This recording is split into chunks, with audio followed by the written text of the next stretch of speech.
जो छायावाद के सभी स्तंभों को भी और गांधी जी को भी यूज करती है वो है दर्शन।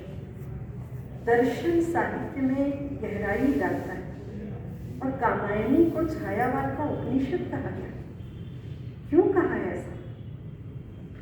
हिमगिरी के उत्तुंग शिखर पर बैठ शिला की शीतल छांव एक पुरुष भीगे नयनों से देखना।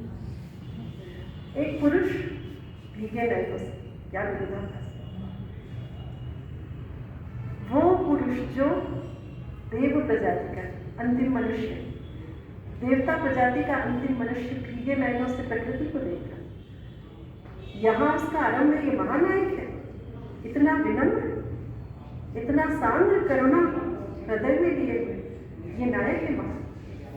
कामायनी कामायनी आगे आरंभ होती है। हम श्रद्धा को पढ़ते हैं, हम पीड़ा को पढ़ते हैं। दर्शन कहाँ है उसमें?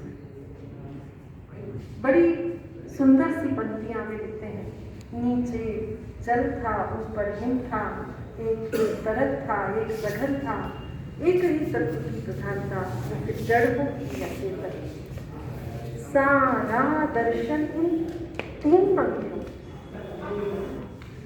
एक ही तत्व की प्रधानता या फिर जड़ हो या चेतन, द्वैत से अद्वैत का ये सुंदर गमन, ये है ये पंक्तियां। जड़ और चेतन में दो भासने वाला द्वैतवाद है और जड़ और चेतन में एक ही तत्व की खोज करने वाला यह अद्वैतवाद है। भारत की संस्कृति में दर्शन एक ऐसा है, विश्व के किसी भी धर्मशास्त्र में कोई भी तर्क करने की अनुमति नहीं देता। एकमात्र भारत की संस्कृति है, भारत का दर्शन है जो हर व्यक्ति को अनुमति देता है कि आप तर्क कीजिए, आप व्याख्यान कीजिए, आप अपना अपना विश्लेषण कर सकते हैं, धर्म का तार्किकता सिद्ध कर सकते हैं, दूसरों के तर्कों को काट सकते हैं, आप आजाद हैं मानने के लिए, परंतु फिर भी वो मनवा के छोड़ता है कि हाँ हम ब्रह्मस्म हूँ। ये है भारत का दर्शन। तो एक साहित्य का शिरोमणि जब दर्शन की ओर बढ़ता है तो निकलती है कामायनी और उसका नायक को मनु। फिर हम बात करते हैं कि श्रद्धा को छोड़ के जाना और पीड़ा की ओर जाना है। मस्तिष्क और हृदय का जो द्वंद्व है उसकी ओर से हम देखते हैं कि हृदय और मस्तिष्क में युद्ध चल रहा है। आप हृदय को त्याग के मस्तिष्क की ओर चलिए, फिर आप दर्शन में आइए। बहुत गहरी बात आपको समझाई जा रही है, क्योंकि दर्शन की दृष्टि से आपने कहाँ समझा है, साहित्य की दृष्टि से समझा। तो दर्शन क्या कहता है कि आपकी कुंडलिनी जब जागृत होती है तो षट चक्रों का भेदन है। उसमें पहला जो है मूलाधार चक्र, दूसरा स्वादिष्ठान चक्र, तीसरा नाभि चक्र, हृदय चक्र। यहाँ तक सांसारिकता आपके साथ, श्रद्धा आपके साथ, क्योंकि वो प्रकृति है। नारी तुम केवल श्रद्धा हो, स्त्री साथ हो, क्योंकि वो प्रकृति है। हृदय तक पहुंचने के बाद अगर आपको उत्थान के लिए चेतना की यात्रा करनी है, अद्वैत को पाना है, मस्तिष्क की ओर जाना है, तो फिर हृदय को छोड़कर मस्तिष्क को जाना होगा और इसलिए श्रद्धा को त्याग कर पीड़ा की ओर जाना होगा। ये संदेश है। कितनी गहराई है इस साहित्य में। वही सब है जो दर्शन का ज्ञाता है, उसके नजरिए से यह विश्लेषण। हम सब आजाद हैं अपनी अपनी तरह से कामायनी की व्याख्या करने को, और यही है वो साहित्य जिसे कहते हैं कालजयी साहित्य।